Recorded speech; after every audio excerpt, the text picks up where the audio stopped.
En alguna parte, abajo en la calle, se disparó la alarma de un coche, una nota larga y despiadada que resultaba imposible no oír.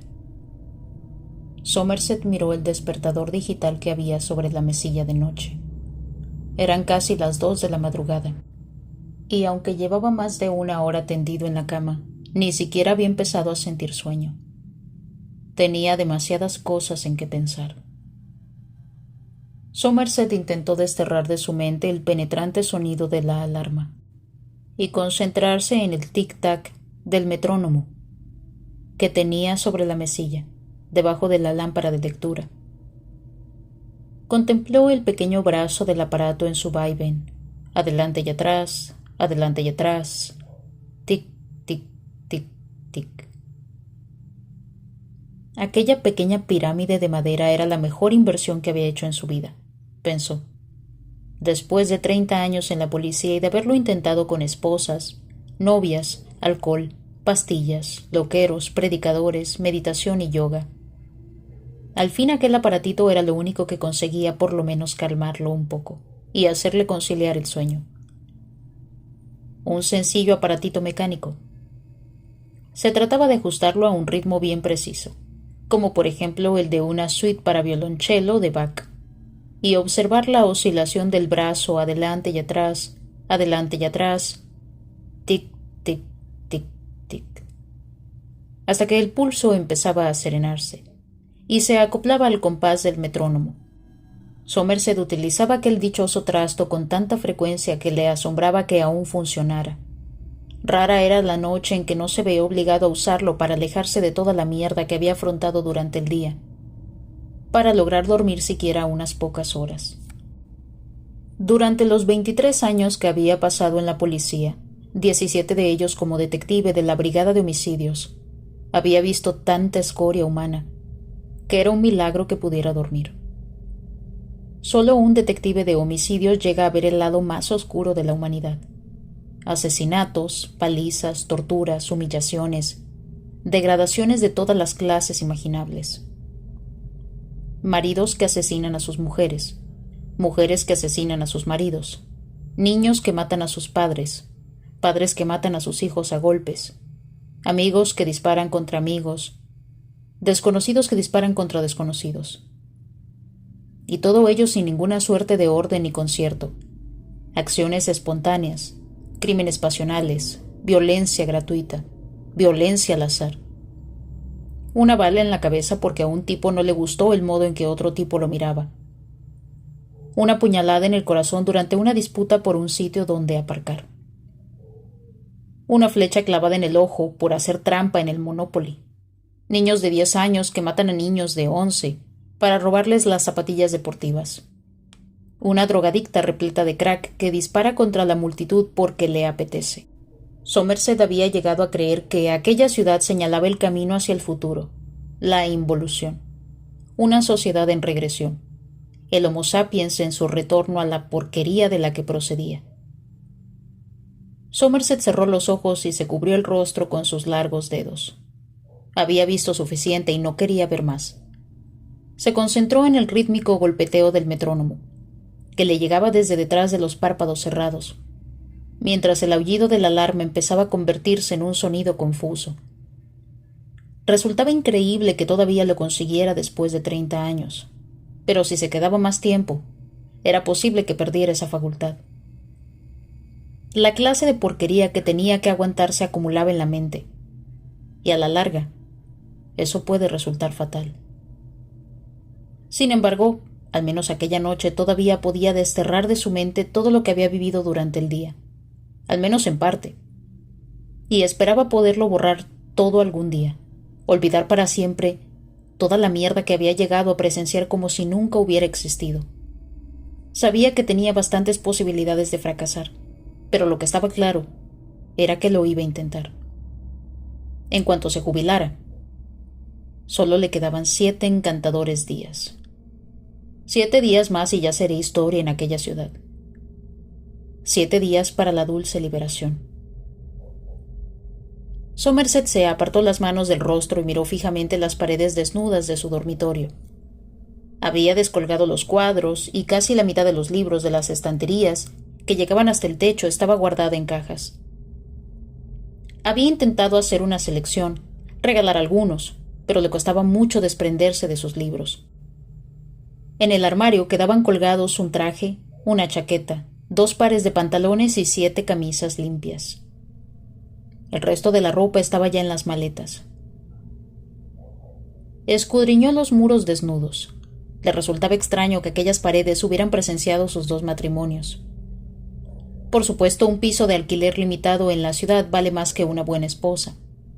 Pagar la pensión alimenticia resultaba más barato que comprar un piso, y de alguna forma había tenido suerte en ambos casos. Sus 2 exesposas habían comenzado una nueva vida tras divorciarse de él, y se alegraba por ellas. En cuanto a la manutención de los hijos, jamás había supuesto un problema, ya que Somerset nunca había querido tener hijos. La verdad era que en un momento determinado sí quiso tener hijos, pero no en la ciudad. Sabía lo que la vida urbana significaba para los niños. En el fondo, sin embargo, siempre había deseado que una de sus esposas le sorprendiera algún día con la noticia de que estaba embarazada. Eso lo habría obligado a efectuar algunos cambios, tal vez a salir de aquel agujero infernal. Pero, por mucho que hubiera deseado tener un hijo, su primera esposa, Michelle, no podía, y Ella, la segunda, nunca había querido. De modo que Somerset no insistió. Desechó la idea de su mente de forma consciente, y se dijo que así iba a ser su vida. Los matrimonios sin hijos no constituían un fenómeno tan inusual en la ciudad. Eran algo normal. Sin embargo, en lo más profundo de su corazón no pensaba así.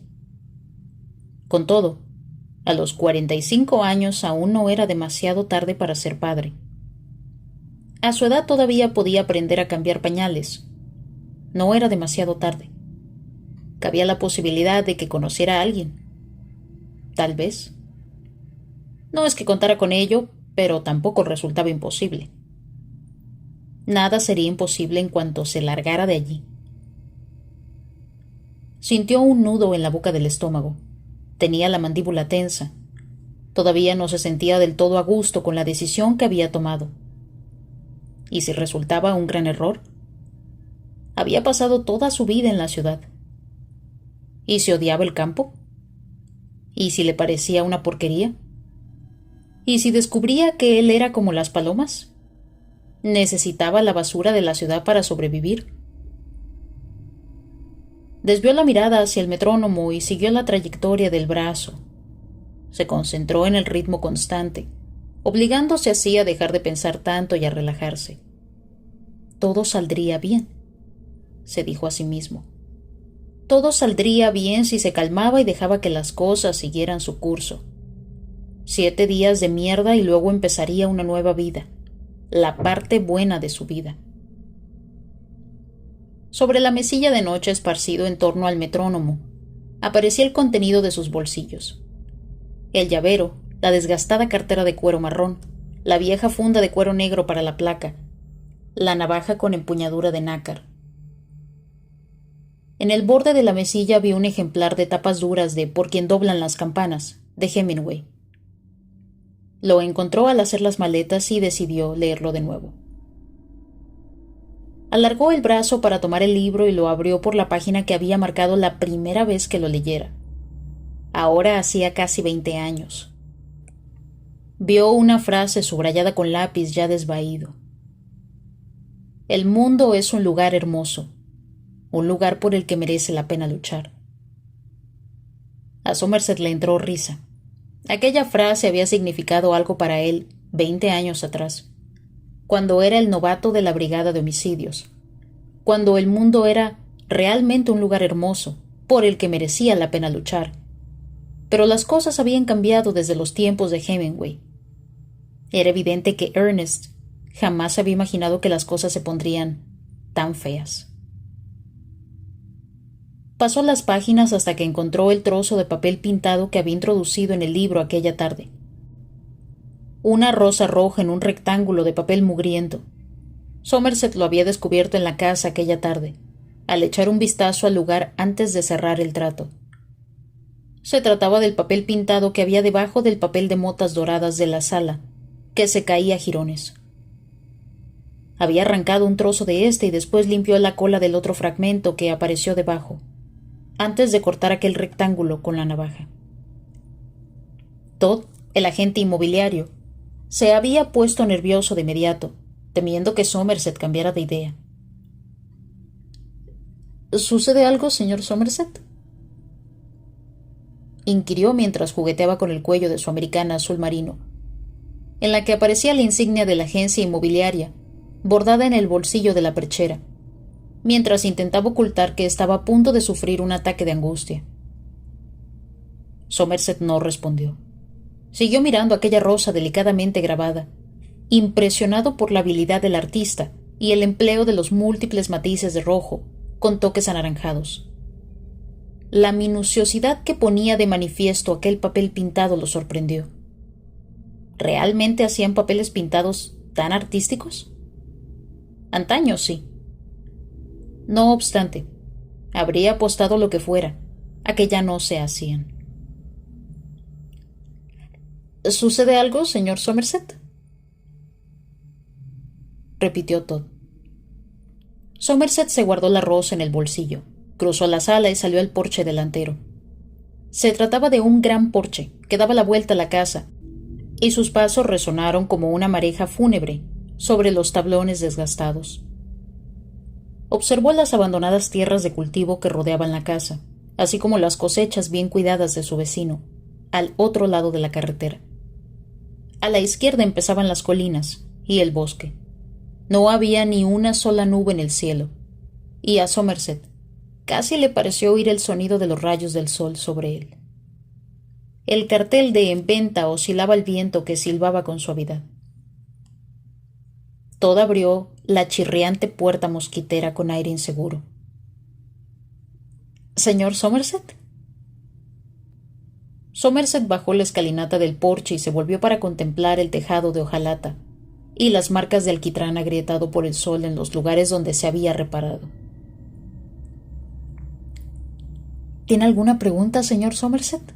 La casa incluye una garantía de 1 año para la caldera y todos los electrodomésticos. Si a usted le preocupa... No es eso lo que me preocupa. Ya veo que la casa es vieja. Pero no importa. Es que todo me parece tan extraño. ¿Extraño? No sé si lo entiendo bien. Quiero decir, yo no veo nada extraño en esta casa. Necesita algunas reformas, claro está, pero... No, me gusta la casa. Me gusta la ubicación. Me gusta el concepto de este lugar. Todd esbozó una leve sonrisa de alivio. Iba a decir que este es realmente el lugar más normal del mundo. Somerset desvió la mirada hacia el bosque. Por eso quiero vivir aquí. Quiero un sitio normal. Pero Todd ya no le estaba escuchando, sino que había ido a arrancar el cartel de en venta del jardín. Tic, tic, tic, tic.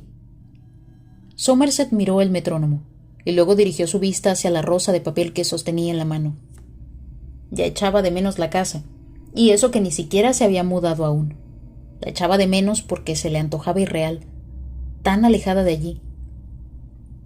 Un estremecimiento de pánico le atenazó el estómago. ¿Y si no lo conseguía? Lo separaban 7 días de la normalidad. Pero en 7 días pueden pasar muchas cosas. ¿Y si ocurría algo? Clavó su mirada en el metrónomo y se concentró en su sonido para combatir el pánico. Pero el tic-tac le recordaba el traqueteo del tren de cercanías que había tomado de regreso a la ciudad aquella tarde.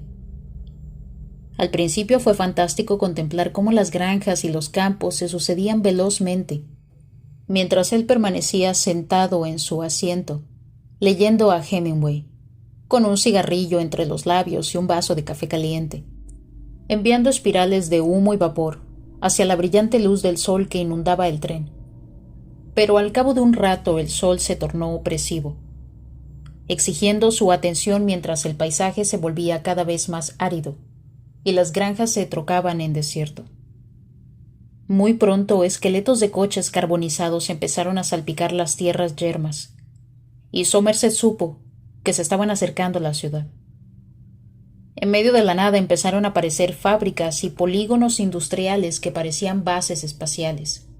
A continuación, los suburbios residenciales tan cuadriculados con su césped antinatural, que debía regarse cada día para que pudiera sobrevivir en aquel calor tórrido. Prados conectados a un pulmón artificial. Eso es lo que eran. A medida que el tren se aproximaba a la ciudad desde el norte, Somerset divisó varias capas de contaminación sobre el horizonte, como la mano aplastante de un dios vengador. Cuando el tren llegó a la estación, Somerset no hubiese querido descender de él. Habría preferido permanecer sentado hasta que el tren lo llevara de vuelta a su nuevo hogar.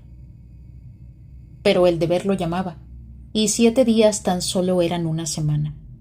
Podía aguantar una semana, se decía a sí mismo. Después de 30 años, ¿qué significaban 7 días? Pero una vez en la calle, mientras hacía cola para tomar un taxi, la realidad de la ciudad lo sacudió con toda su fuerza.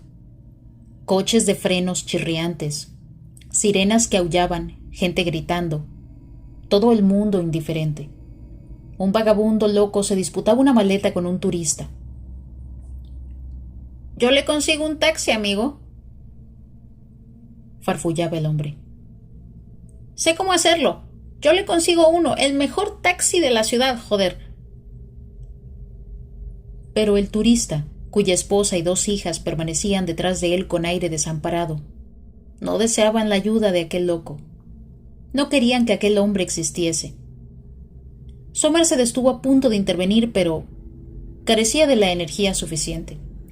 Si pretendía escapar de aquel lugar, debía dejar de responsabilizarse de todo. La gente tenía que resolver sus propios problemas. Tomó el siguiente taxi que llegó y le indicó al taxista que lo condujera a casa. Cuando el taxi se puso en marcha, Somerset vio una ambulancia y 2 coches patrulla con las luces parpadeantes encendidas y los parachoques bloqueando media calle. El embudo que provocaban impedía el tráfico en ambos sentidos. Los conductores tocaban las bocinas y lanzaban juramentos desde las ventanillas, molestos por el atasco. Cuando el taxi se acercó un poco más, Somerset divisó a 2 agentes uniformados que mantenían a raya a los mirones mientras 2 enfermeros permanecían inclinados sobre un cuerpo que yacía sobre la acera. Somerset alcanzó a ver el rostro ensangrentado del cuerpo y se preguntó por qué no le proporcionaban oxígeno si todavía estaba vivo. Se sintió tentado de salir y ayudar, pero se contuvo antes de ordenar al taxista que parara, recordándose a sí mismo que la policía ya había llegado y que él no era el único detective de homicidios de la ciudad. Además, aquel ni siquiera era su distrito. La gente encargada del caso era quien debía ocuparse del asunto. No era su problema. O al menos, no lo sería a partir de la semana siguiente. El taxista tocó el claxon al ver que el coche que iba delante no atravesaba el cruce tal como él quería. «Joder», espetó, al mismo tiempo que asestaba un puñetazo al volante. Somerset intentó mirarlo a los ojos por el espejo retrovisor. ¿Es que no le importa?,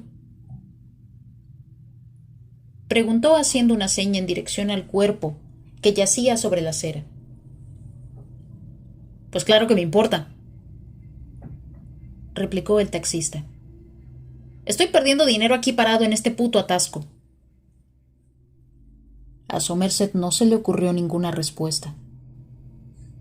En el cruce siguiente de repente se inició una pelea junto al bordillo. 2 hombres, de 20 y tantos años, se vapuleaban mientras a su alrededor una multitud los animaba, abucheándolos y gritando. En aquel momento llegó un coche patrulla, se subió a la acera y 2 agentes bajaron de un salto. Uno de ellos intentó detener la pelea mientras el otro se esforzaba en dispersar a la multitud sedienta de sangre. Ninguno de los dos parecía tener demasiado éxito. Somerset puso la mano en el picaporte, listo para saltar del taxi y acudir en auxilio de los agentes.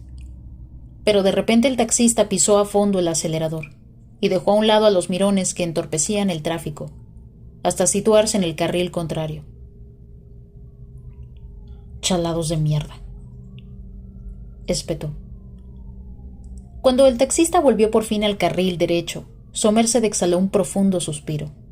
Se recostó en el asiento y cerró los ojos para no tener que ver cada una de las asquerosas marquesinas de los cines porno y cada cartel fluorescente de los sex shops. «¿A dónde me ha dicho que iba?», preguntó el taxista. «Muy lejos de aquí», repuso Somerset, abriendo los ojos. Sí, pensó, muy lejos de aquí. El metrónomo estaba perdiendo la batalla contra la alarma del coche, que lo empujaba de regreso a la realidad. Somerset contempló el brazo oscilante con el ceño fruncido. Lo miró con intención, como si quisiera hacerlo funcionar de nuevo. Cerró los ojos y se concentró tan solo en el metrónomo. Tic, tic, tic, tic, tic, tic. La alarma del coche se fue desvaneciendo a medida que el sonido del metrónomo penetraba en la cabeza de Somerset. Empezó a respirar con mayor profundidad, permitiendo que el metrónomo se adueñara de él. Sonó el teléfono. Somerset despertó de un sueño profundo al primer timbrazo. Volvió la cabeza con brusquedad para mirar la hora en el despertador. Las 6:19 de la mañana. El metrónomo se había detenido. La habitación estaba inundada de la luz grisácea que precede al alba. «Mierda», masculló Somerset. No había dormido lo suficiente, pensó mientras alargaba el brazo para tomar el teléfono. «¿Qué pasa?», espetó tras descolgar. «Es hora de levantarse, madrugador. Tenemos uno recién salido del horno». Lo saludó Taylor, uno de los detectives de homicidios del turno de noche. «Tengo que llevar ahora mismo a uno con infracción del tráfico al juzgado. Si no, ya iría yo mismo. En jefatura me han dicho que te llamase. Lo siento». «No importa», repuso Somerset mientras buscaba un bloc y un bolígrafo. «¿En dónde es?» «Kennedy Avenue, 1433. Primer piso del sótano». «Está bien. Ahora voy». Colgó el teléfono de golpe y apartó la ropa de cama. El libro cayó sobre el suelo desnudo y se abrió en la página marcada, con la rosa de papel entre las hojas. Vio la frase que había subrayado tantos años atrás. El mundo es un lugar hermoso, un lugar por el que merece la pena luchar. Somerset se inclinó para recogerlo. Tal vez una parte de sí mismo seguía creyendo que el mundo era un lugar por el que merecía la pena luchar. Joder, alguien tenía que mantener a raya a los malos. Mientras sacaba las piernas de la cama, deseó no preocuparse tanto por lo que sucedía. Eso le habría facilitado mucho las cosas en los 7 días siguientes.